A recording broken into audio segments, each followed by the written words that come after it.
Awesome. Let's get started then. Welcome, everyone. Thank you for joining us in today's session where we're going to be talking about how you can visualize your workforce identity using a graph-based analysis that we've built using some of the new access rights as well. I'm Meg Padada, a Senior Partner Solutions Architect based in AWS, and I'm joined today by Alex Waddle. Hi, good morning, everybody. I'm Alex Waddle. I'm a Senior Security Specialist SA at AWS. Awesome. Okay. Now, who here has ever had any of these questions? Things like, who in our company can access our cloud resources and what can they do to them? Can you show me how Bob was able to update the customer data in our production account? Or do users with access to our cloud resources have access rights that follow least privilege? Or even, can you give me a report of everything that Alice has access to in our production account? Anybody get that kind of question? Yeah? Show of hands. A few hands, yeah? Yeah, awesome. Yeah, great. Okay. So, the challenges with that we see are that basing resource access assumptions on group membership from your identity provider doesn't tell you the whole story.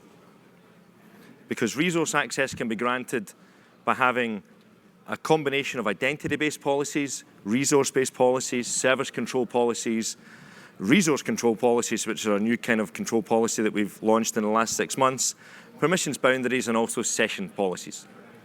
And teams might also deploy custom IAM roles and policies into accounts. So when you're mapping a group to a role, you don't necessarily get easy visibility into that.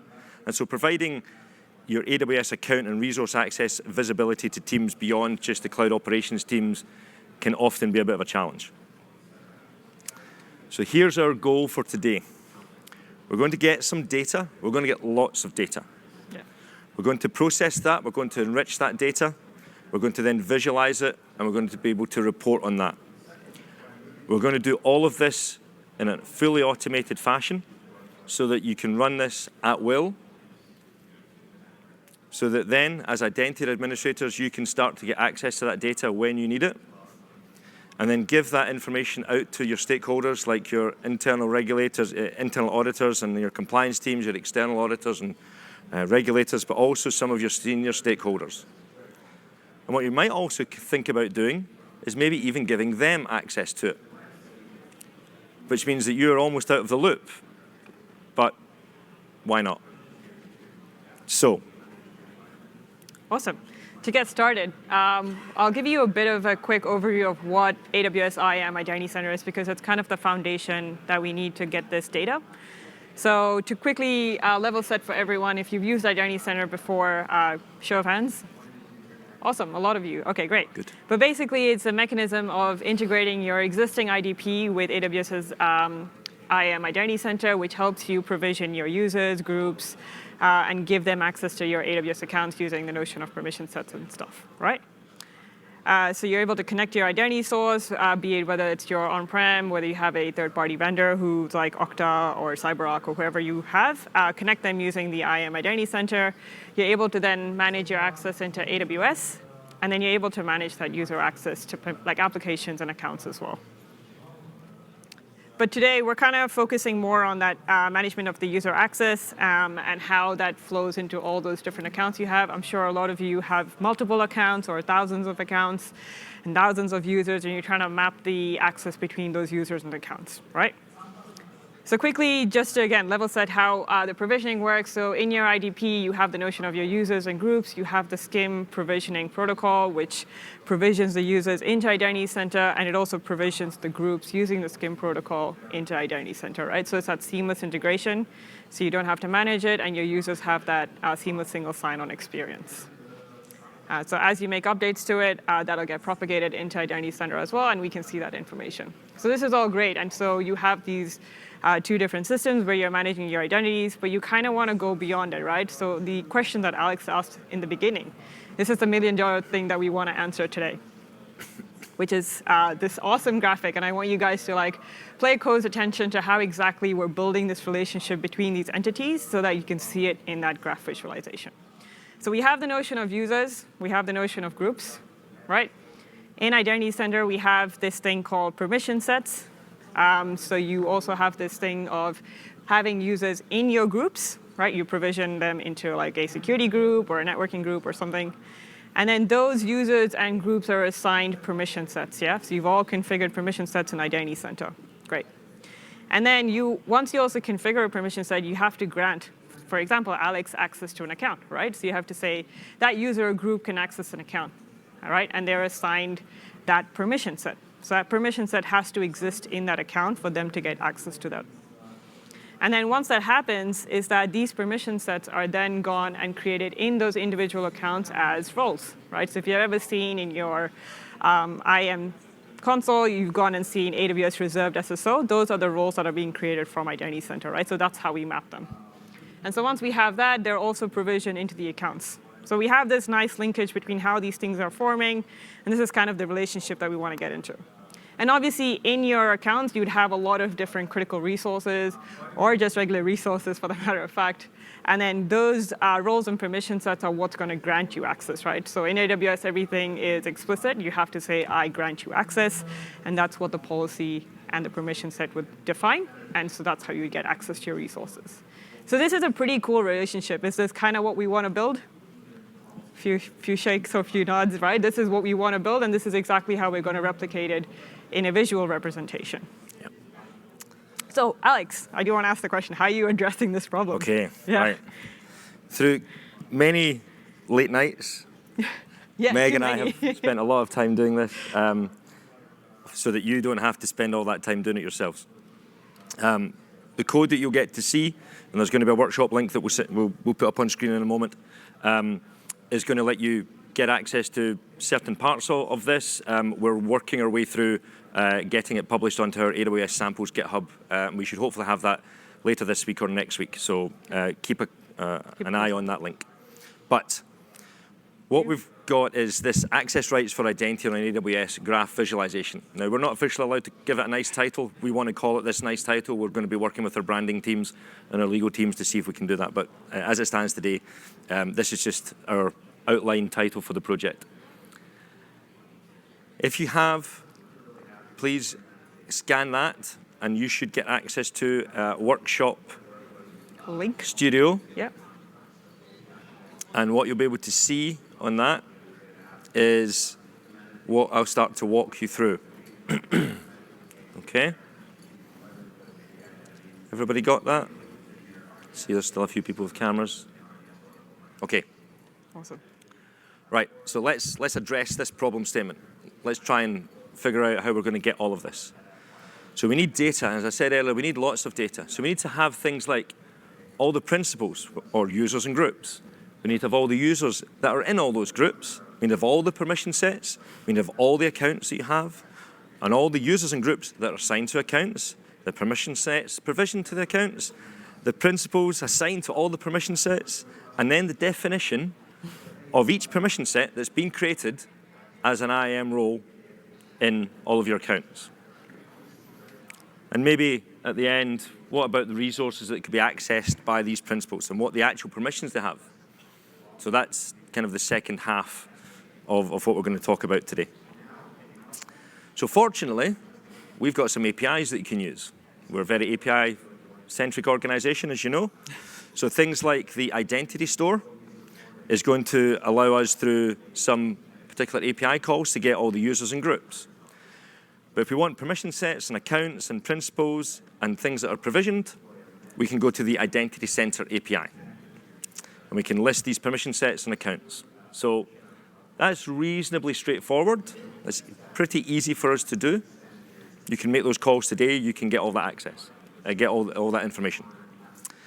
But what about the rest? What about things like the users and groups that are assigned to the permission sets? Or what about the definition of the permission set that gets created as an IAM role? So what an Identity Center does is it does all the hard work of creating the roles in each of the accounts. And if you've ever seen one of the roles, it puts a random series of characters at the end. And if you remove that permission set from that account and re-provision it, it creates a brand new role with a different set of random characters at the end. It's not something that you can depend upon. Fortunately, we've worked out a way in which we can get that information, and that's what we do in this solution. So first of all, we're going to build relationships between the principals and the permission sets, and we'll do that in a bit of code, but also in some of the graph, which Meg will talk about. And then we're actually going to, and this is where it gets a little bit painful, we have to connect to every single account and do a list roles. And we're looking for this particular template, the AWS reserved SSO underscore, and then it will have the permission set name and a random series of characters. And we get also the list attached roles policies for each IAM role. Because what you can do in Identity Center is you can have a permission set with a customer managed policy that in each account is called the same thing, but has very different access. So you can't rely upon the fact that it says network administrator is the role. Within that network administrator role, it might have a set of actions from one account that's entirely different to another account. So we capture that as well. So this is the architecture that we have. Yeah. Now, walk through a list a little bit. We've got, at the center of this, you'll see there's a lot of Lambda that's running here. We've got the AWS accounts. We are using step functions and state machines within the step functions. That's all working through the Lambda functions that are communicating to Identity Center and into the accounts. We're then taking all the information and putting it into DynamoDB. We've got some tables, which I'll show you in a second. And then we have another a step function that gets run that can then export that data. OK. We're live. Right. So you see we've got lots of lovely tables sitting in DynamoDB. So we've got ones for users, for groups, group memberships, accounts. We have permission sets. We have permission sets that have been provisioned into accounts. We have users assigned to accounts. We have, what else do we have? Groups that are assigned to accounts. We have, I think that's it. And there's another one called IDC IAM roles. So if I look at, say, the user account assignments, and just explore that table quickly. What we're doing here is we've got the account ID, we've got user IDs. Now, user IDs in Identity Center are unique ID strings, but we can also bring back information like the account name. We've got the name of the permission set, which is there. We've got the ARN of the permission set. Now, the ARN of the permission set is the same because it's only in one account. So we have the full ARN of that, and we have the principal. So you can see we've got like Alice, we've got Meg, we've got Judy, we've got Bob, and so on. So we started to build up by making various calls, using existing data tables that we've got, start to tie relationships together and build all that. So reasonably straightforward, using a set of pretty simple DynamoDB. What we've also done is we've got lots of Lambda functions that go do this. So if I look at, say, let's pick one, probably the most complex one. Yeah. This is the one that does the get IAM roles. And what it's doing is it's assuming a role in a target account. That's something that we're calling. So we're going into each of the accounts in order. So again, we've got the accounts table. So what we're also trying to do here is minimize the number of API calls that gets made into Identity Center. If we do like a one-off call to get the account information, we can start to leverage all the information out of the DynamoDB tables without making extraneous calls into APIs that we don't really need to, and it would use up your quotas. So we start to list the accounts. We get the IDC, the Identity Center roles that are in those accounts. We then work our way diligently through each of those, and we get the attached policies. We make a call, and we say, let's get the IAM attached policies for that. And we build up an array, and then we ultimately dump that into a table. Not that one. That's emptying things. So down here, we're basically writing all the information into DynamoDB.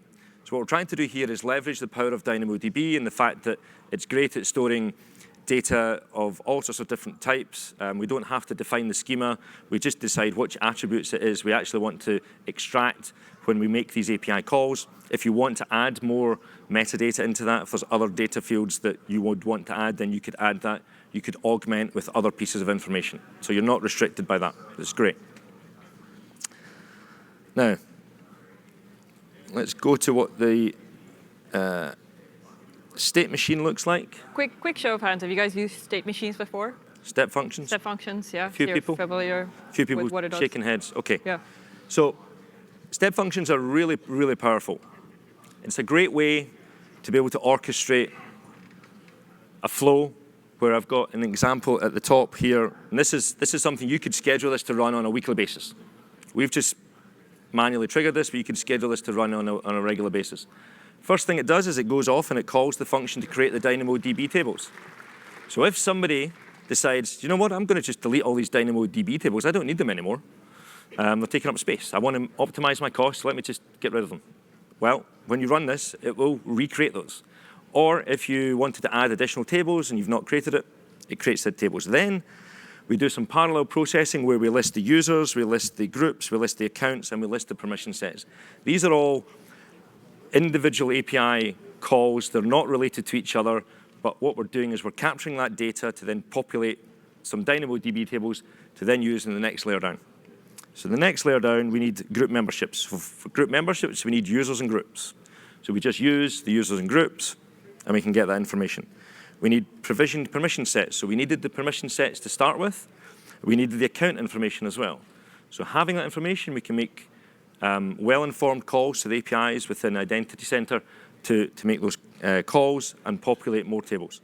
Same for user account assignments and then also group account assignments. So using this, you can work your way through this. You can parallelize a lot of the functions, use the output of one to feed into the input of the next.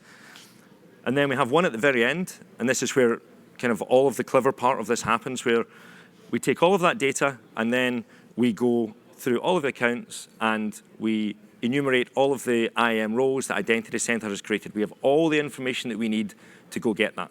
When we get that, put it all into the DynamoDB table, and then we're pretty much good to go when it comes to creating a graph. Yeah? Yeah? Yeah. So it's that one. Awesome. Yep. Great. So I just want to give you a quick overview of what Neptune is. So preface is that Alex and I aren't data scientists or data experts, right? So we were learning Neptune on the go as well, so trying to figure out how graph databases work. And so basically, we have a range of database services within AWS, right? So whether that's RDS. Hands up. Who here is a data person? Data. Anybody a data person? One. Who here is an identity person? Right, okay, good. We're in good company then. Yeah. So we were like trying to figure out how do you build a graph database, what do you need, how exactly it works, right? So there are a range of database services out there, RDS, Aurora, all this stuff. But Neptune is our native service which helps you build these graph databases, and that's what we use today to actually visualize these different identities. So there are two different forms of Neptunes. Again, I'll preface by saying I'm not a data expert, but I've learned it on the go as well. So we have two different types. We have the database type, and we have the analytics type. The database is if you are trying to provision a lot more data in a quicker bulk upload manner. It is instance-based, so there will be an instance attached to the database. You can do bulk uploads using Lambdas, and it does have persistent storage. On the other aspect, we have the analytics aspect of Neptune, which is a more memory-based service. It is a graph, like an inbuilt graph mechanism as well, which is what we've used for our demo today. It does have a bulk upload feature again, and more ephemeral analytics, right? So again, not big data experts, but we've kind of navigated our way using Neptune, using the analytics space, and that's what we'll go into today. And then, so the Neptune is just the serverless database that we have that can scale and has a lot of availability options. The thing that complements Neptune on how we view all these things is anyone used Jupyter Notebooks before, or SageMaker AI? Yeah, cool. Okay. Nice. Cool, yeah. And so you guys are familiar with how we can automate a lot of the actions and tasks that we have using these Jupyter Notebooks, right? And so that's exactly what we do today as well. Is that there's a Jupyter Notebook that's connected to your Neptune Analytics instance, and we're able to use either Gremlin or Spark QI, which are all these interface languages that help you build these graph relationships. So then our architecture initially, we had that sort of right section grayed out, but we bring that back into scope, right? And we'll walk you through what exactly the step function and the Lambda looks like here, and then how exactly we can import that into Neptune. So I've got Neptune Notebook and I'll get graph. Do you want to go to the state machine first, or? State machine? Yeah. Right, let's go to 1 second. I'd love to, except it's not letting me. Hold on. Yeah. So we have two state machines, right? The one that Alex built, which is actually building the data into Dynamo, but then we built a separate one, which is more of the export function that will get the data into Neptune. And so this is a very easy, simple 3-step state machine, right? And this is just so that we maintain consistency and we know how to do it. And during deployments, I think we can both attest is that it's very easy. If you make a lot of errors, you just go to state machine and you can keep running it, so you don't have to manually do all these stuff. So again, Lambda is doing a lot of the heavy lifting here, where we have an export function that will actually go and convert the data that we have in Dynamo into the graph database format. And I'll walk you through what that format is. And then we want to sort of, if you have data in Neptune, you want to kind of flush it out and then re-import that data, right? So there's just 2 very simple steps. And so if we go to the Lambda export function, sorry, I'm making you drive. Yep, that's fine.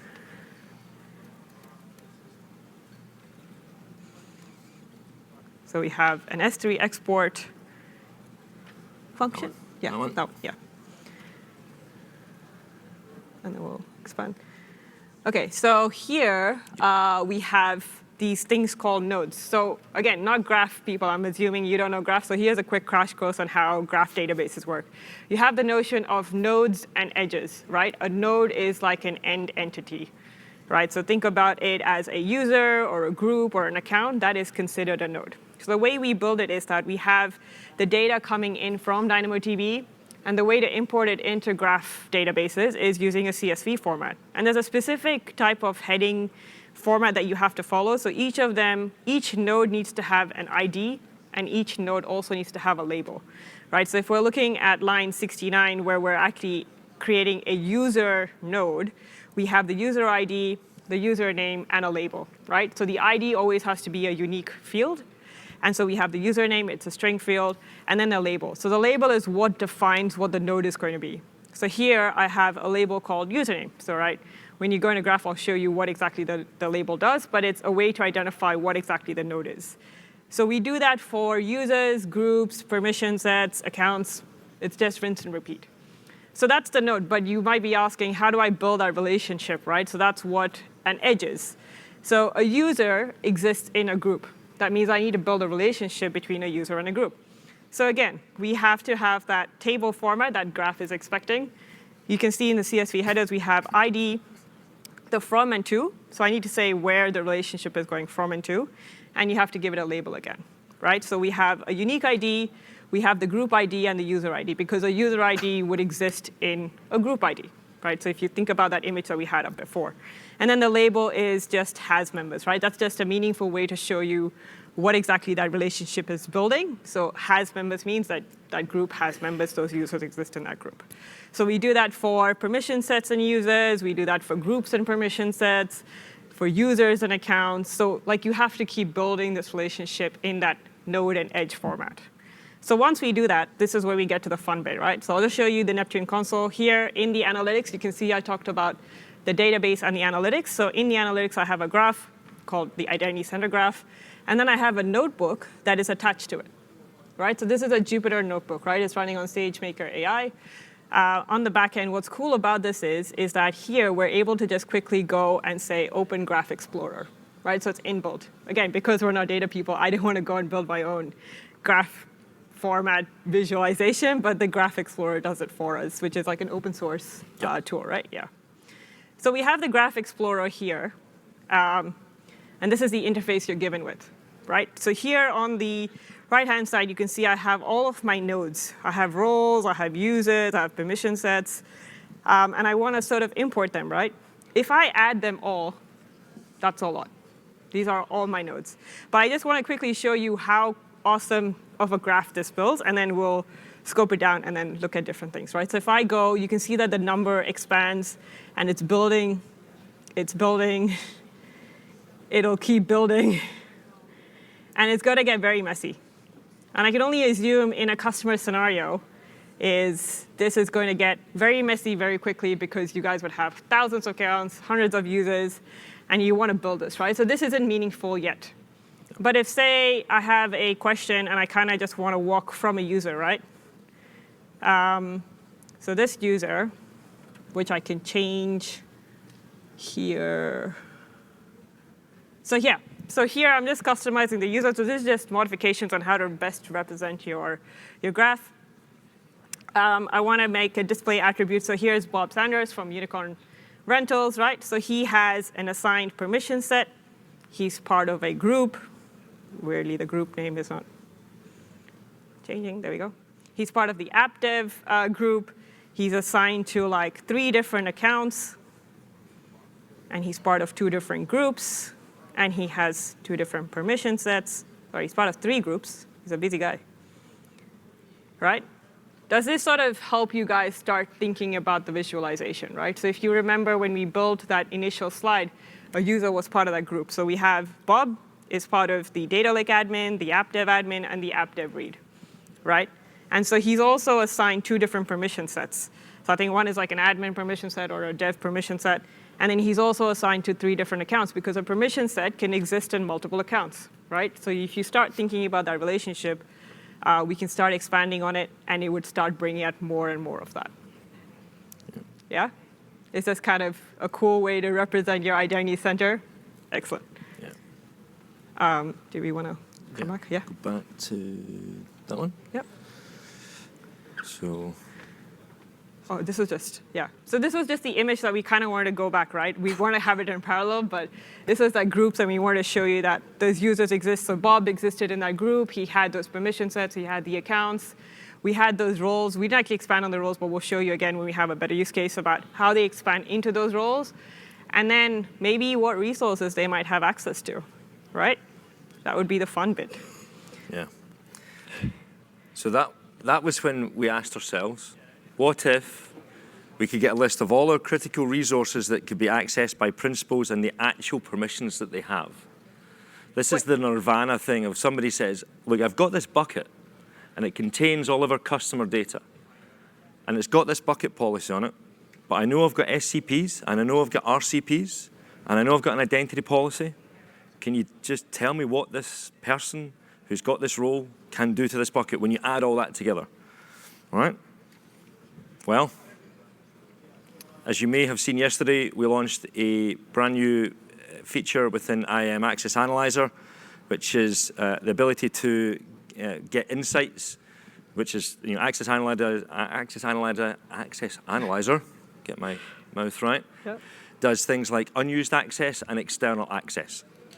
So it's continually monitoring your environment, it's continually looking at your IAM principles and your policies and so on.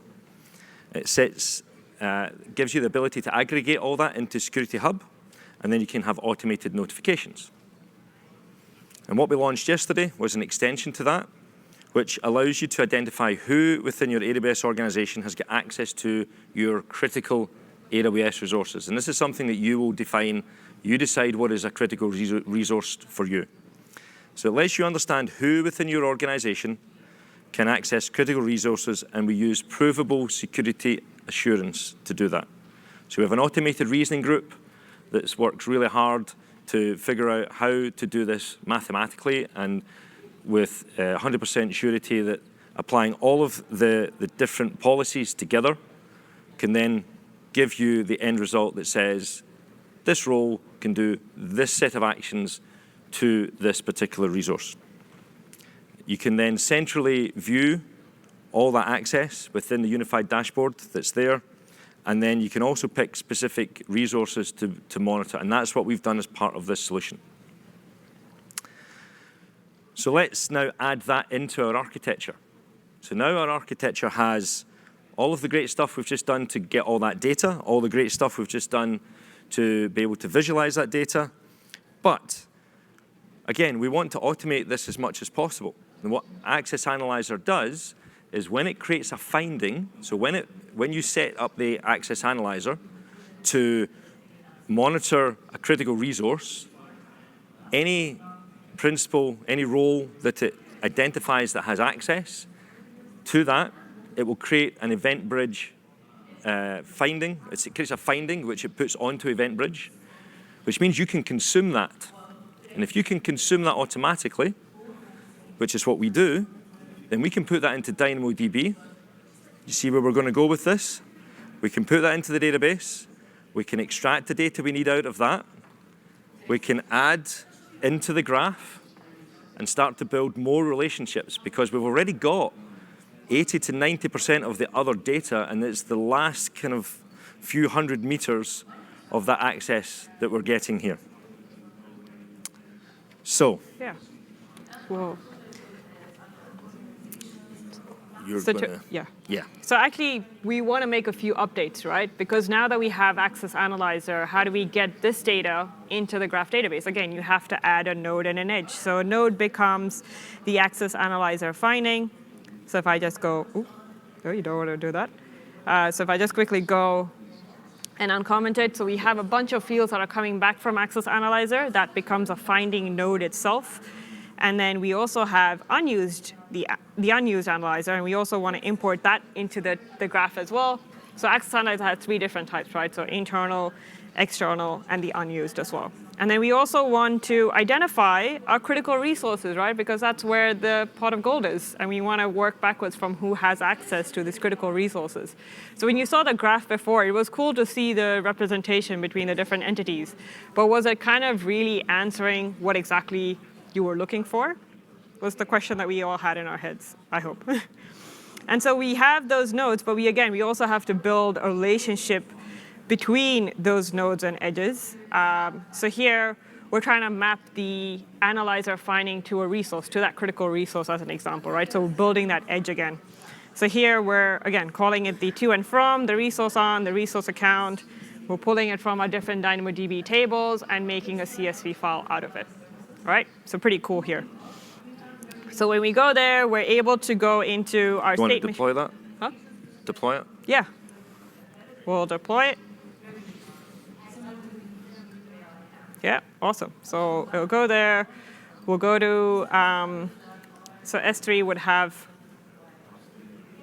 our export. I'll just show you very quickly what it looks like. So our export bucket has all of those CSV files. Those CSV files are what's getting imported into the Neptune graph as well, right? But I think, Alex, you might have some questions, right, for me that you want me to answer. Yeah, so we had that question of Bob had access to some critical information. So do we have a critical resource? We have, yeah. I see something here called a super sensitive data store. Is that something? So let's work backwards from that and see what Bob has actually got access to. Can we add that on? Yeah, we've added that as a node. Okay. We see that it has 2 edges, right? Three relationships. If I expand that out, what do we see? We see that it has an internal access finding. Mm-hmm. We see that it belongs to this account. And that role grants it access. That still isn't telling me much, is it? No, we need to keep exploding the graph. Keep going. Right. Oh, what do we do? So we saw that the finding is actually linked to that role. Okay. Okay, good. Interesting. Maybe you want to know who this role belongs to? Who has access to this role? Yeah, please. Okay. Oh, look at that. Okay. This role has another internal access finding. Oh, sorry, it has 3 more internal access findings. Okay. It also grants access to another critical resource, not just one, but 2 critical resources. It's assigned to that permission set, so we know that it's stemming from Identity Center, Getting right? closer. Yeah. So let's actually look at who has access to that permission set. Oh, wow. Okay. Well, let's just slowly unpack this a little. I'm going to expand this out. Provision into. Okay. So here, let's look at this edge for a section, right? So that permission set has been provisioned into that account, right? That's how we're mapping the relation back that role got access to. And then we have 2 users here. So I think this is a group, yeah? The multi-user account, yeah. Maybe. And then we have Alex, is that you? Who has access to this role? Who has access to the bucket? Maybe. Oh, no. Maybe. Oh, no, okay. Am I in the admin group, though? Yeah, let's check. Oof. I am. You okay. are. And so the thing about this is that you can even remove certain nodes, right? So if you're trying to work backwards from like, hey, how did Alex get access? We can see that Alex is a member of that group. Yeah. And because he has an admin access, he was also provisioned into multiple accounts, right? Yeah. So we're building this relationship. Yeah. So can you take out the 3 accounts at the bottom, take them off the graph? Yeah. Let's take those off. Let's see what this looks like. Okay. Now, what else have we got here? We've got access analyzer findings. Yeah. So, actually, maybe let's look at the access analyzer finding, right? So we Yeah. have a finding here, and if you click on the details, it is actually exporting the access analyzer finding details as well. so it looks like I've got quite a lot of access to that one. That's not following best practice, is it? Not really. Or least privilege, for that matter of fact. Yep.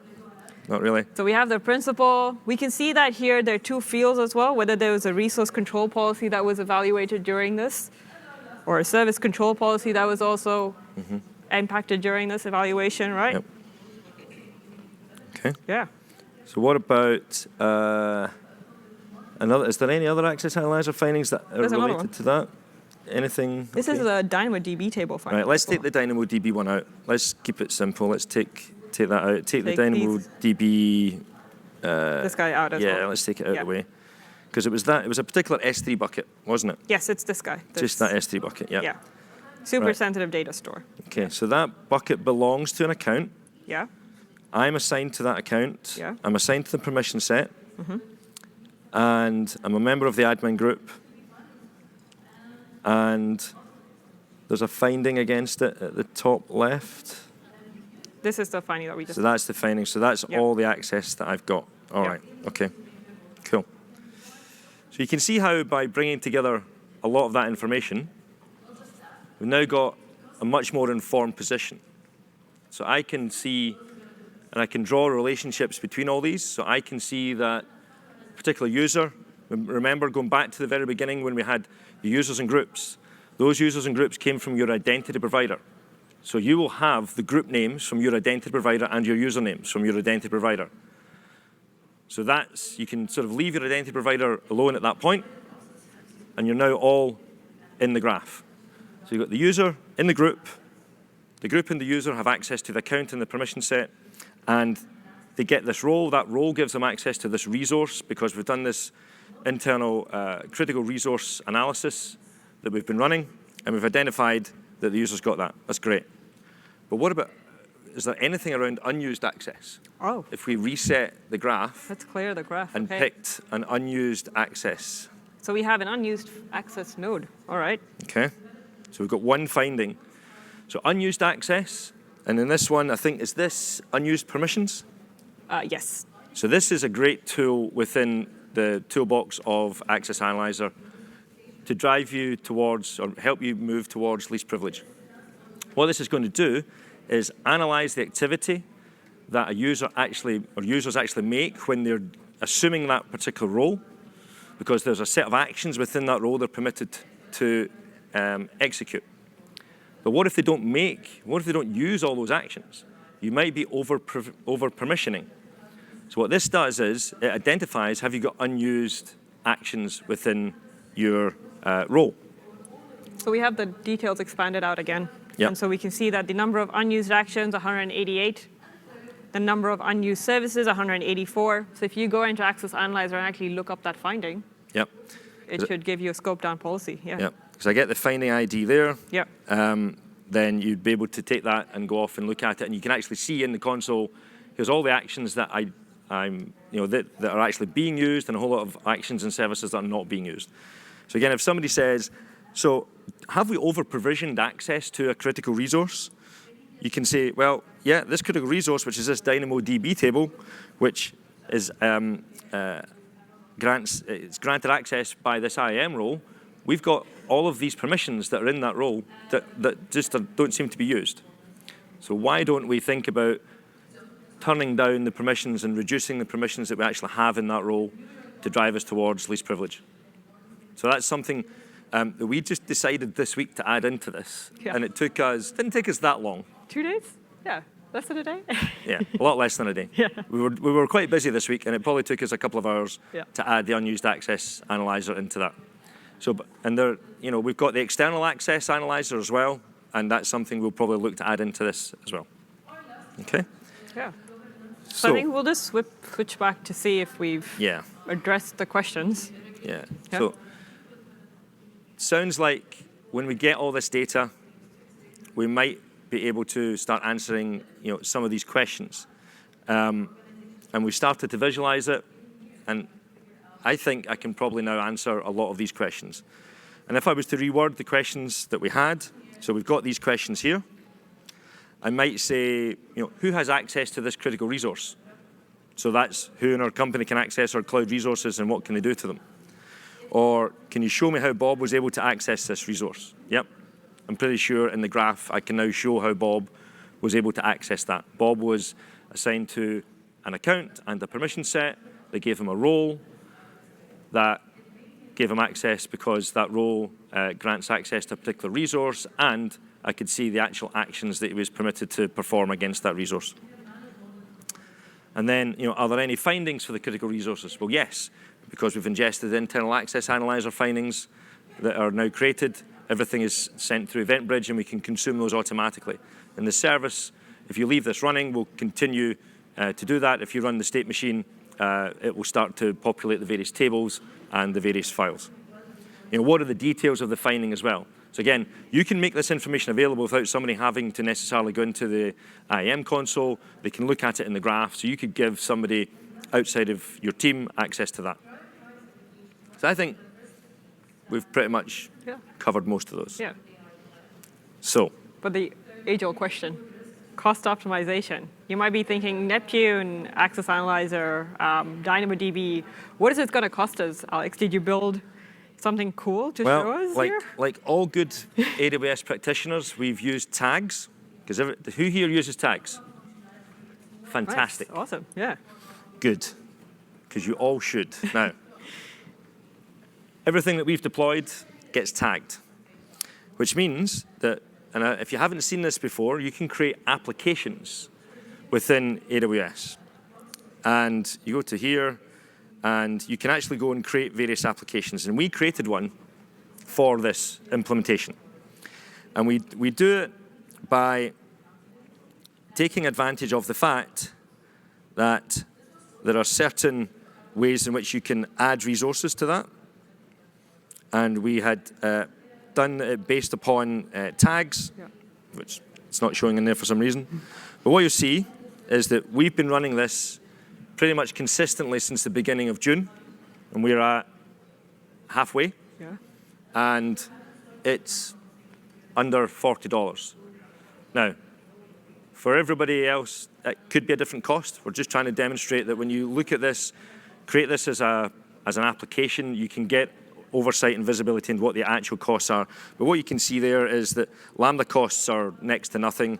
CloudWatch and DynamoDB and S3. Obviously, for each of you, if you were to implement this in your own environments, you're going to have potentially many more accounts, many more permission sets and roles. But again, it's very, very lightweight. We only capture the data that we actually need to perform, then build the graph. So one thing you can do. Switch. Yeah. Yeah. You going to cover it? Yeah. It's just that with the Neptune, right, because it's a graph database, obviously there's a lot of compute attached to it. You want to size your instances appropriately, right? So the instance that we were using for Neptune was like a T2 medium. Obviously, if you have a larger data set, you'd want a bigger instance. The other thing is that you would see there was a reset task and a start task. You could also do a stop and start of Neptune so that you're not constantly running Neptune all the time in your account. You can take snapshots of it. Again, like as an identity expert, you'd only want to do this like a couple times in a month. I don't think this is a daily activity where you want to go and start building graphs in your accounts. But if you're visualizing, if you're doing, maybe we were even expecting like incident response scenarios where you're trying to work backwards from findings and things to help your IR teams, right? And how to find and investigate those. So you can spin up that graph, do the visualization, turn it back down, and then you can still have all the data. And then like Alex showed, he was able to tag all his instances. You're able to set billing alarms. I think that's always a good way to monitor your resources in your account. And then Neptune, again, because I said, I'll keep harping on this point, is that we're not data experts, right? So I was doing a lot of data testing. What is the right format of getting this into the right tools? So there is like a Neptune tools on GitHub that we've published, where if you want to just go test, see why things aren't working or why it's not breaking or working, the Neptune tools has a good like lint checker, format checker of the tables and nodes and edges to see that you have it in the right format. Yeah. Cool. So I guess 5 takeaways. Yeah. Please try and experiment with some of these services if you have the opportunity to do that. You know, we built this from our services that we have available to us today. We spent a lot of time experimenting with this and learning and really kind of appreciating the power of what we can do with graphs.